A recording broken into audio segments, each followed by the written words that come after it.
If we're gonna do this, we need to set some rules that you and I both agree on. Did you order this? Starting with, I tell you what to do and you do it.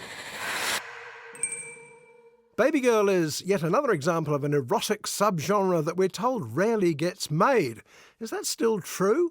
Older women and younger men featured in recent films as diverse as Good Luck to You, Leo Grand, The Idea of You, Triangle of Sadness, May December, and a rare comic take on the idea, No Hard Feelings. You know, we tried everything to bring him out of his shell. He doesn't come out of his room, he doesn't talk to girls, doesn't drink. So when you say date him, do you mean date him or date him? Yes. Date him. Date him hard. Okay. I'll date his brains out. Not many laughs in Babygirl, even though in many ways it's a variation on the old Billy Wilder sex comedy 7 Year Itch, but with Nicole Kidman in the middle-aged Tom Ewell role and Harris Dickinson as Marilyn Monroe. And if I don't? Get on your knees. No. What? Get on your knees now. I'm... Is that what you want? We meet Romy, Nicole Kidman, who seems to have everything. She's CEO of a hugely successful tech company. She's got a lovely home, 2 lovely teenage daughters, and a lovely husband, Antonio Banderas, no less, who can't get enough of her. Being a CEO means being a collaborator and a nurturer.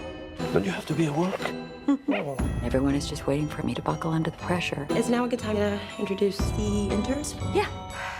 And yet, somehow, it's not enough.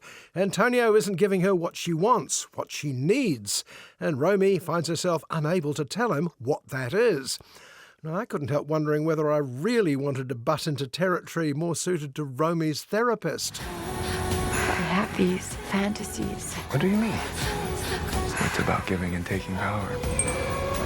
What did you do? Go to a library, look that up? This is what I'm talking No, about. I'm sorry. I'm so sorry. No.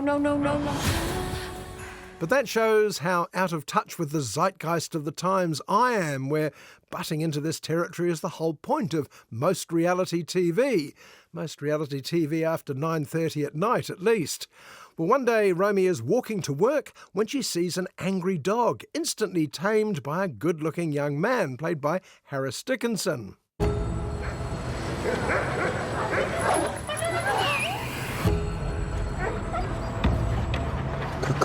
Good girl. Who she sees shortly afterwards at her office. He's one of the latest intake of interns at her company. What are the chances?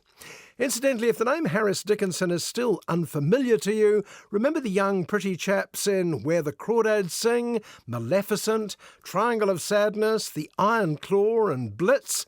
Well, they were all him. I chose you as my mentor. I'm not a part of that program. Oh, no, you are. You're on the list. I got an email and I clicked on your name. Think a non-musical Harry Styles, I guess. Anyway, something about Samuel catches Romy's attention, not least his dog-whispering abilities. She's intrigued, and even more so at his response. Hey, how'd you get that dog to calm down? I gave it a cookie. You always have cookies on you. Why, do you want one? I suspect if Samuel didn't look like Harris Dickinson, he'd have been thrown out on his ear at this stage. But clearly, this isn't that sort of movie. This is the sort of movie where Romy tries to pull rank on this insolent young pup, only to find he's got all the answers. You have 7 minutes. So, how did it start? I see myself as a... Power-hungry personality? You think that's what I am? I think you like to be told what to do. His dog-whispering abilities transfer to arrogant boss ladies too, it seems. She may look as if she wants to throw her weight about. Why else would anyone become an arrogant boss lady? But deep down, she wants to be treated with total contempt. Sorry, I didn't mean to. That was incredibly inappropriate. Your behavior is unacceptable. Is it? Well, no sooner than you can say 50 Shades of Grey, or possibly Time's Up if you're that way inclined, Romy is being bossed around to her heart's content. To be fair, with a mostly all-women creative team, a lot of effort goes into pointing out that this isn't a Harvey Weinstein situation. The power is more shared out, it seems. You're very young. I don't want to hurt you. Hurt me? I think I have power over you. Because I could make one call and you lose everything. Does that turn you on when it's here? Well, if you say so, you being writer-director of Babygirl, a Dutch actress called Helena Rain. But as the story continues, Samuel starts to behave a bit like a sinister, fatal attraction. Oh, hey, you forgot your laptop at the office. Mom, can Mary sleep over? I genuinely believe women with power would behave differently. Want to stop? No bunnies are boiled in the making of Babygirl if you need reassuring, but there's certainly a lot of humiliation and condescending dismissals of our troubled CEO. The film is called Babygirl after all. And the parallels with how Romy wants to be treated and the behaviour of your average household pet are made early and often. You seem liberated. I've never experienced anything like this.